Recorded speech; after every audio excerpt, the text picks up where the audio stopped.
All right, so more buy local, made local here on this Wednesday morning. Thanks for taking time to share a cup with us, TNT. You know, there are certain people that inspire you and continue to inspire, take risks, leave their day job, and follow their passion. We've encountered so much on this show, but I know this gentleman personally. He's one of my good buddies from a long, long time. And when he told me he was leaving his day job, I said, wow, because it's something that I did not know. You know, you know someone, and then you recognize they're taking a leap of faith to follow their passion. Rhian Ramkissoon is one of those guys that I'm so proud of and has inspired me along this crazy journey of life. My brother. Morning, Joe. How are you going? So Honamic Designs started as a line of clothing.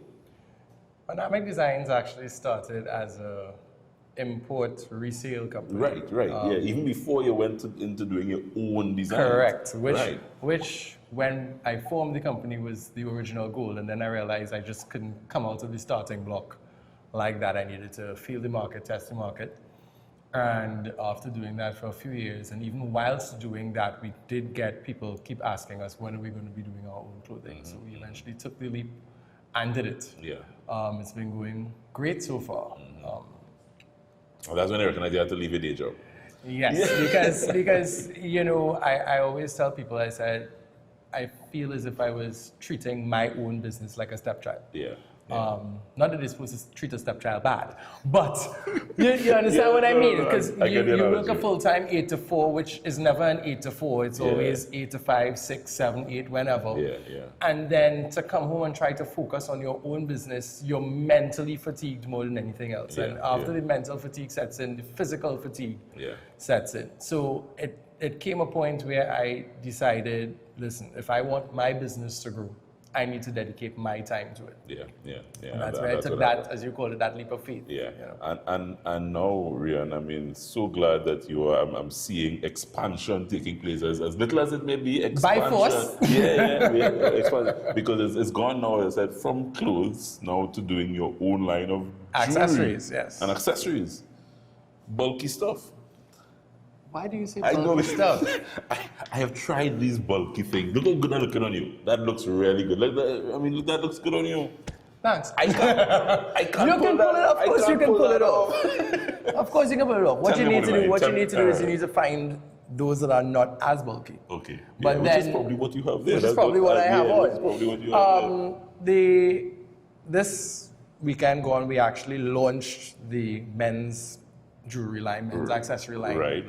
Under the Honamic Designs Under the Honamic Designs brand and label.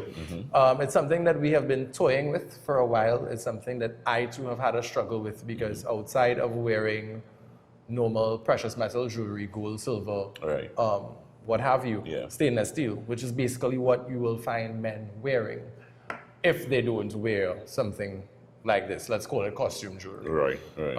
Which men don't really have that many options. So it's either beads or leather. Right. It's something that I wanted to do for me personally, and over the last year or so, I've done pieces for myself.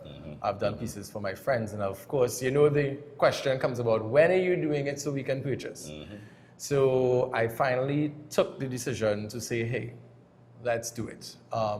I worked with this line the same way I work with my clothing. The same way I buy fabric and I put it down until I get the inspiration.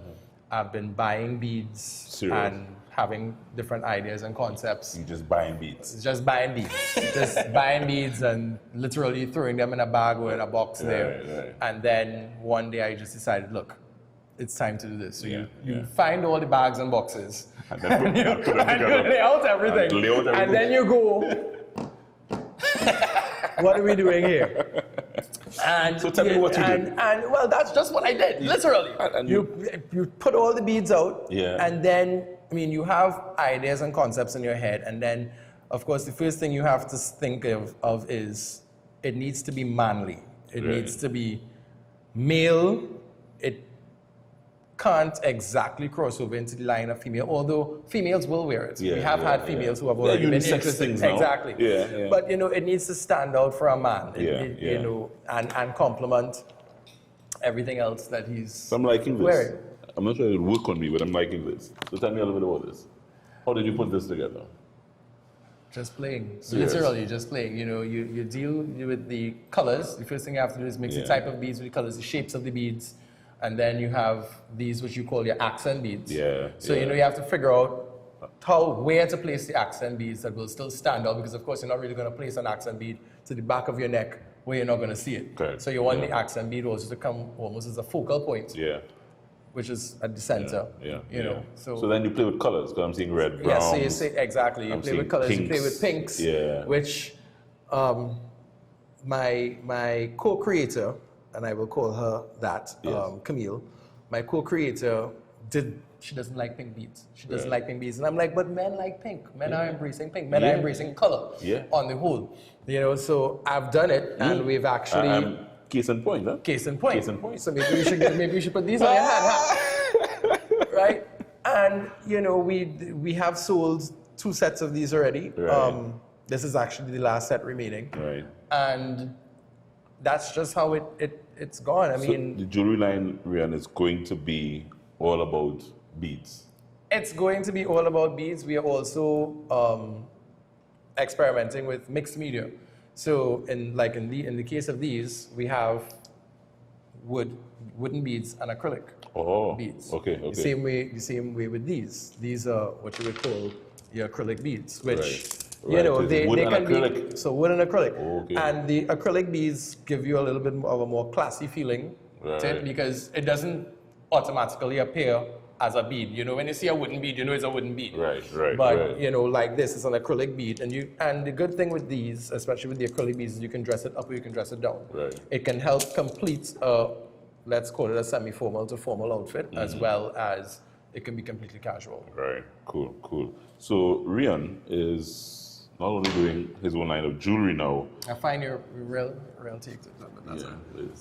I don't watch it to the mirror. I see how it looks. Rhian is also doing a line of t-shirts and hats. And hats. We're taking a short break. When we come back, I will model a hat. Stay with us.